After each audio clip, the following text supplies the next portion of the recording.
Okay, so this is my garage gym in Morristown, New Jersey.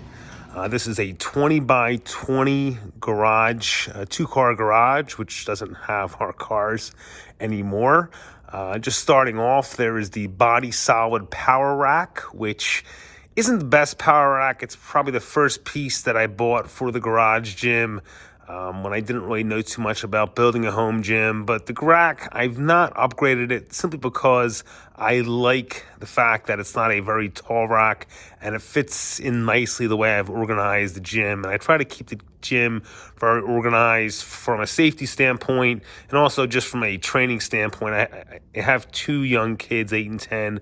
They're not training in the gym yet, but you see their scooters and their bikes and things are there. But we try to keep it very organized. My wife and I do train here. We have a GHD from Rogue, a great piece. A Sissy Squat, which I use more and more. I like that piece.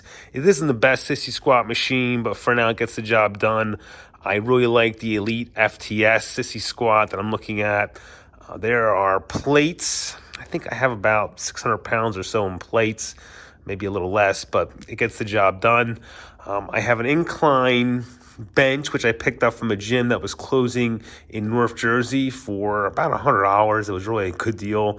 Moving over, I have the West Side bench press, which is a great piece with the Thompson Fat Pad. We have all three Concept 2 machines. I rode a little bit in college, and that's where I was introduced to the Concept 2 rower. And I was always a big fan of that piece. From a cardio standpoint, I think roaming is the best piece of cardio equipment that you can buy. And I decided to upgrade with the other two pieces from Concept 2. Initially, I purchased the Ski Erg, and then about 6 months after that, I picked up the Bike Erg because I was such a big fan of the Ski Erg. I have a lat pull-down machine that I picked up from Facebook Marketplace. Great buy for less than $500. And I was able to pick that up. I think it's a great price considering that most of the ones are new from places like Titan, over $1,000, and Rogue, I think it's over $2,500. I have a flying pull-up bars that I picked up from, I think it was Fringe or Frey Fitness. There is the Dip Station, which is actually the first piece of piece of equipment that I actually purchased from my garage gym at the old house, and a tire, which I picked up just from a Tractor Supply company.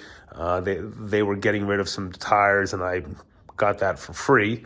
The three bars that I have, we have the Rogue West Side Power Bar. We have the Castro bar from Rogue, and we have the Texas Power Bar, which has the most aggressive knurling. The Castro bar has the least aggressive knurling, but it is still pretty aggressive, and I can do everything with that. But I mainly squat with the Texas Power Bar, and I do deadlifts with the West Side bar, and the Castro bar. I use it for pressing movements. I can deadlift with it. There's no center knurl, so I don't really like to squat with it, but I have. We have another chin-up station.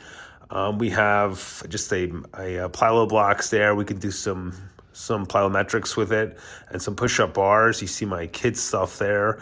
My kids are a competitive ice hockey player and a gymnast, so they're not using the gym yet, but they certainly will be using it one day. We have a boxing bag, a heavy bag.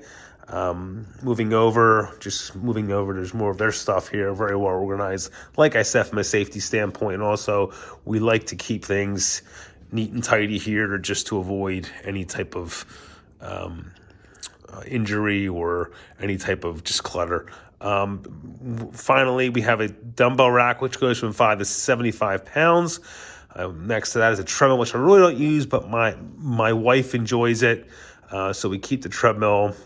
We have our kettlebell station, which just has some kettlebells here, which I kind of incorporate into some HIIT training, some medicine balls, and some boxing gloves.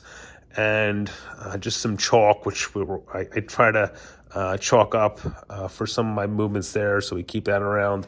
But that's really it. This has been our space for 4 years. Right now, I don't plan on buying anything else. I thought about adding a leg press, looking for a place to put it. I think I can squeeze it into this space, but I'm not ready to pull the trigger on that yet.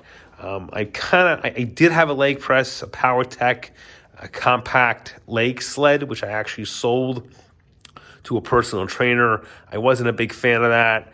I'm not really a big fan of machine movements at all, but I would like to get some more leg volume training in, and just the squats sometimes, and the 60 squats after a while kind of gets boring and wears you out. Oh, I did want to speak about the bars here. I have some items here from Black Widow Training Systems in Long Island. We have their Viking press, which is powder coated, and a front squat bar, which is kind of a unique item. I'll just move it around here, which is basically a bar that allows you to do front squats by holding these handles and the bar resting on this part of your chest. And it's a great piece that you can get some different training in there, and just some chains and collars. I have some Rogue collars here, and I also have the magnetic Rogue collars on the rack, which I use.